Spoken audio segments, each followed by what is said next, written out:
সাল থেকে মেডিকেল সায়েন্সে কনভার্টেড হয় এবং 2016 সাল থেকে 2024 সাল পর্যন্ত জুলাই এবং আগস্ট মাসে সৌদি আরবের টিম আসে এখানে এবং তারা ডোনেশন দেয়। এটা recorded by Indian newspaper, আজকে মর্নিং নিউজ পেপারে এটা রেকর্ডেড।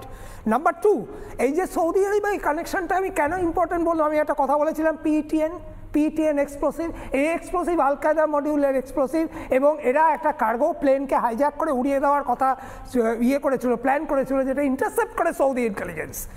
এই সৌদি ইন্টেলিজেন্স আবার পাকিস্তানের সাথে কয়েকদিন আগে ওয়েপেন সাপ্লাইয়ের জন্য একটা চুক্তি করেছে, যেটা ভারত সরকার খুব ভালো চোখে দেখছেন না।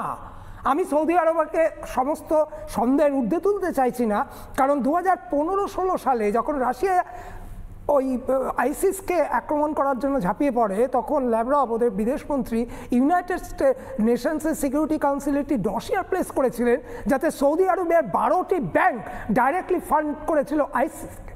এটা কিন্তু রেকর্ডেড সত্য, এটার কোনো রিজাইন্ডার কেউ দিতে পারেননি। সুতরাং সৌদি আরবে একটা খুব ডেঞ্জারাস পজিশনে আছে, we have to look after that. এবং তুমি যেটা, কিন্তু প্রবলেমটা হলো যে আমরা বলছি অনেক কথা, আমরা লেখালেখি করছি অনেক কিছু, কিন্তু তারপরে আমাদের মধ্যে থেকেই অনেকে এই ডক্টর মুজাম্মেল তাকে ডিফেন্ড করতে চলে আসবে। নানা ধরনের কন্টেন্ট দেখার জন্য লাইক করুন, শেয়ার করুন আমাদের ফেসবুক পেজ, সাবস্ক্রাইব করুন আমাদের ইউটিউব চ্যানেল। পাশাপাশি অন্যান্য ব্রেকিং নিউজের জন্য অবশ্যই চোখ রাখুন রিপাবলিক বাংলায়।